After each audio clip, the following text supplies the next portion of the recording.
This podcast is part of the Soul Zone Network.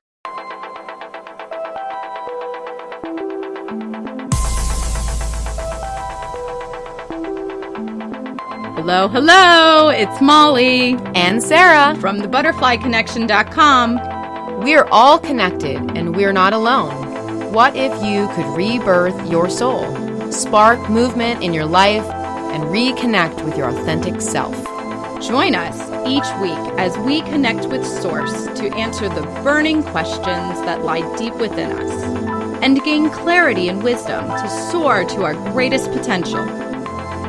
Welcome to the Butterfly Connection, where the kinetics of your soul will give you wings to fly.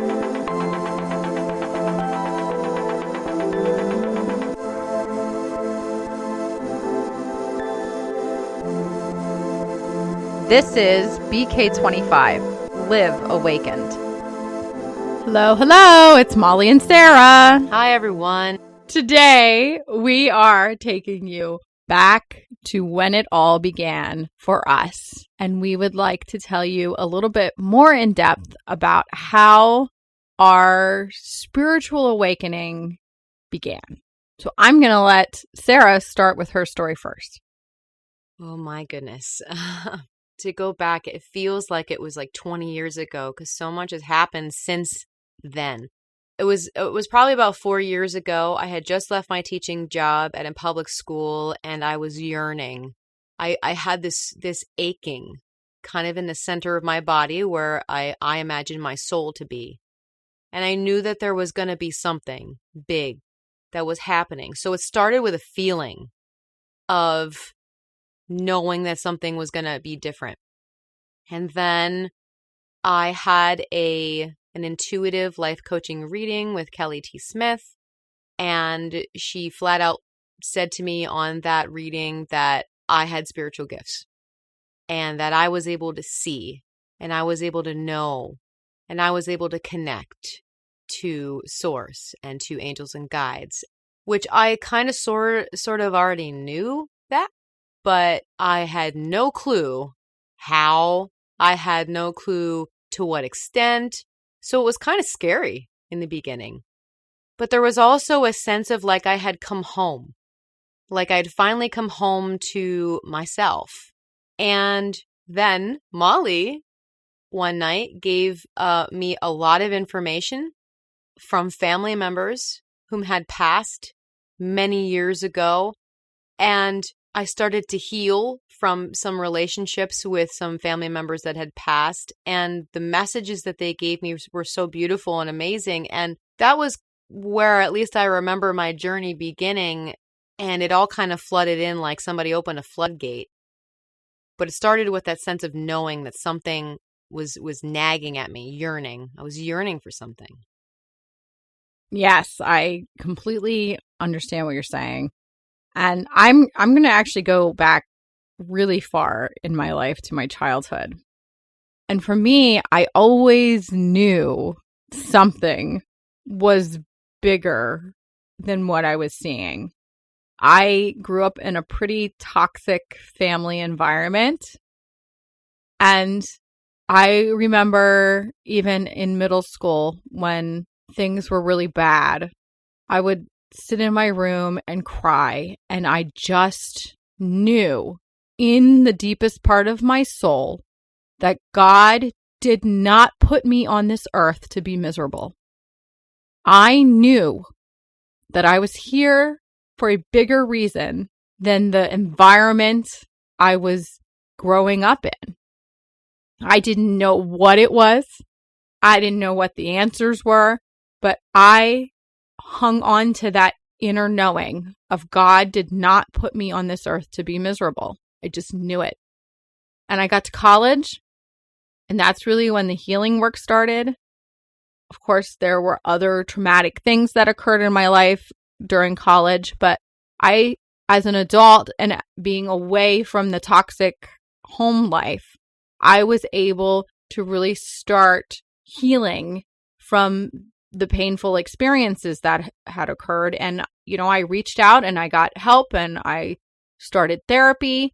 And in doing all of those things, it was like the onion layers were being peeled away from me. And the more that the onion layers were being peeled away from me, the more I had a sense of knowing there was something more. And I kind of around that time knew I was empathic. And so I was starting to embrace that. And I would hear these little voices of guidance in my head. And I never really thought much of what was that. But, I kept through my 20s. I just kept doing more work and more healing and more honoring of myself. And I stayed in touch with the empathic part of me. And then there was a time 4 or 5 years ago where I unraveled a really big, painful, ugly family secret. And in doing that, it was like the last piece of the puzzle that I needed to really lift off of me so that I could seek out greater help from what was going on with me in my spiritual awakening. That really, it was almost like I've been spiritually awakening for decades, but it was peaking. It was as if I was opening up the door and I'd see this little peak of light, and that's all I could see. And then I let go of this really heavy loaded secret, and I could open the door and actually see the whole room filled with light. And that's when I got on and found Kelly T. Smith. And I know that was divinely guided. Met with her, and she said to me, like, do you know that your mother-in-law's been trying to talk to you for a long time? And I said, yeah, I kind of had that feeling, but I didn't know. Like, I didn't realize that, like, I knew, but I didn't. I could hear people. I could sense people. There were a lot of times I would get what I call spiritual hugs. Like, suddenly I would be in a room and I'd be really in this moment where I'd be feeling sad, and I could literally feel like what felt like a hug, but there was nobody there. It would be this like electrifying feeling through my body, and it was always a sense of comfort to me. Being able to work with someone who is a light worker and a intuitive life coach like Kelly, that really gave me the courage to embrace who I knew I was, but I just needed that extra help to define it. And then from there, it's just kind of been, it's been a glorious uphill experience, life experience, and in growth, in soul growth and soul movement. And I can look back now in all of the horrific traumas and toxic situations and experiences that I've had in my life. And I know that I had to live those so that I could start awakening when I did. I know that I had to have those experiences, that my soul had to have those experiences so that I could be where I am now, today, talking to you, all of you out there listening, and I have the courage to have that conversation and this conversation without feeling any sense of fear of judgment or fear of loss of people coming, leaving my life, because I am here. This is who I am. I believe in me. I love me. And I'm so grateful that I've been able to get to this point. Wow. Thank you so much for sharing that beautiful story of how it all came together for you. As I was listening to Molly, it never really even occurred to me to go way back, way back from the time that I was a kid. So I'd like to share with you that yearning, that soul yearning, when that actually began. I felt the yearning my whole life. I've always known that there was something within me, and I didn't really quite know what exactly it was, but I knew I loved to be able to be there for people. I knew that I loved to be a support system for others. I knew that people kind of gravitated towards me and came to me and asked me for advice. And I felt this sense of like completion when people would do that. And so I had that early on. I guess that's why I wanted to become a teacher from the time I was 4 or 5 years old. But there was this other part of me too, this knowing something was going to happen before it actually happened. It happened a lot to me. I would hear things in my head. I would feel things around me. Like, what I mean by that is I would actually feel the presence of either divine, like angels, or I would feel like as though there was a person there, but wasn't. And then later on, I started to hear things, like actually hear physical things. So I always knew that there was a connection to some place, and I just didn't know exactly where that was. And in some ways, I kind of isolated myself when I was young because I felt like that maybe I was weird. There was something wrong with me. And I just didn't understand the world in the same way that other people did. And I think that was one of the biggest things that made me feel kind of alone, is that I saw the world and I saw people for what it was and who they were. And all I saw was good. Even in people who may or may not have treated me very well, I saw good in everyone. And that spilled into my whole life. And I found music, which was something that kind of helped me to cling on and kind of curbed that yearning. But it just was never, the hunger of that yearning was never satisfied. And as I went to college, the yearning got louder and louder. And as I started teaching, the yearning got louder and I felt it more strongly until I had that session with Kelly. And it was like everything in my life finally clicked, like all of the puzzle pieces just kind of all finally came together. And it was like she was literally just confirming for me something and things that I already knew. But it's like somebody said, here, open the book to page 10 and read this paragraph. That is you.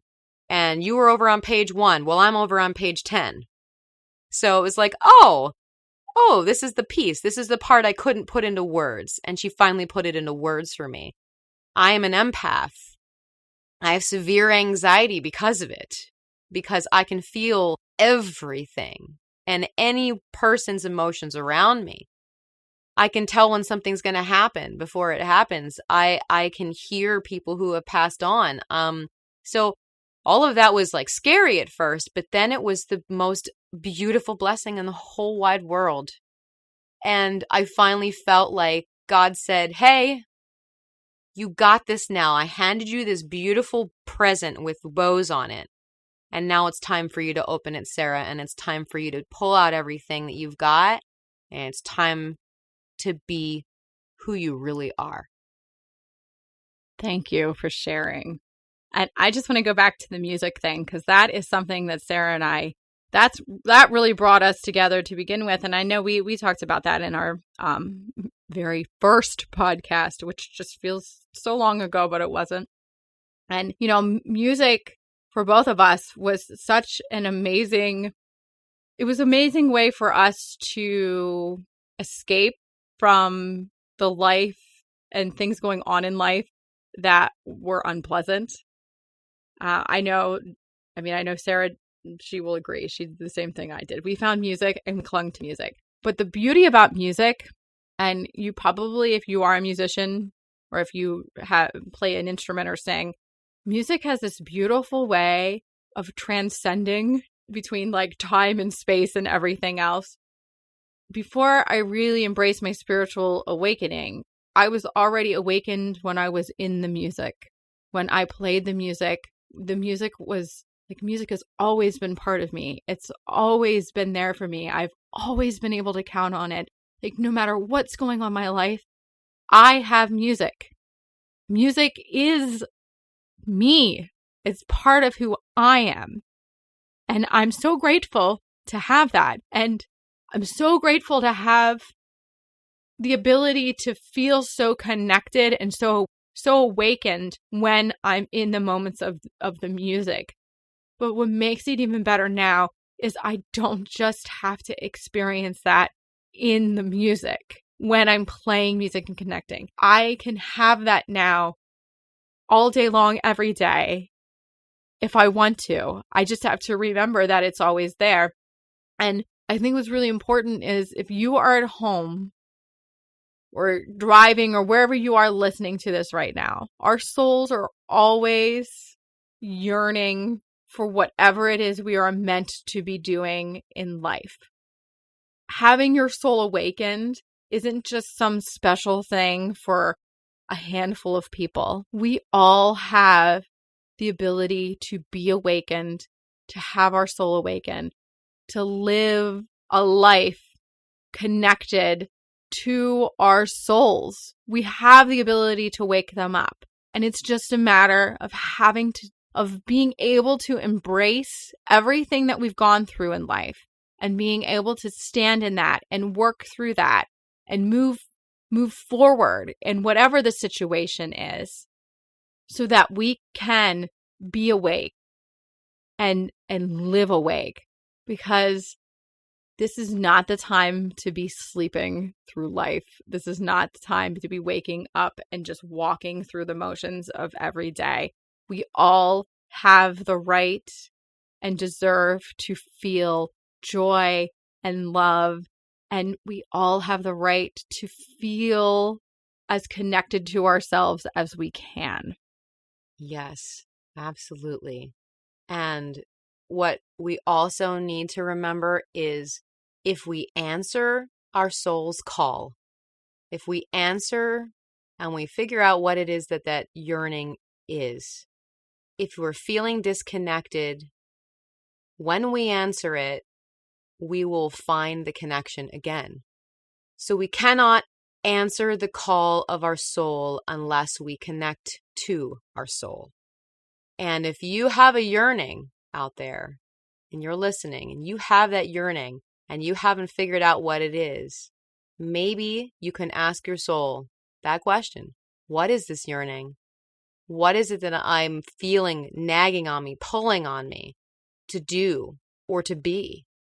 And when you answer that question, that's just the first step in such a beautiful journey. Absolutely. Well, thank you so much for listening to us today. As always, you can go on over to our Facebook page, The Butterfly Connection. We would love to have you in the group so we can all have soul connecting conversations with one another. Also, you can check out our website, thebutterflyconnection.com. On there, you can sign up for our Soul Reflections Challenge. We also have services available as well. We offer distance Reiki, which is a beautiful thing to do when you're starting to awaken your soul. Reiki is a fabulous way to start to clear out and is a beautiful way of showing self-love and self-care. So check those things out. Have a fantastic and beautiful week. May lots of love, light, and blessings come to you. And may your soul feel connected as ever.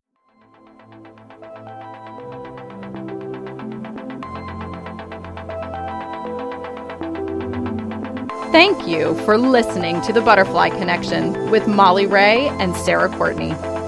Look for Soul Reflections Academy on our website, thebutterflyconnection.com, and sign up for our free Soul Reflection Challenge. We would love to hear from you. Subscribe to our podcast on iTunes and Google Play and give us a review.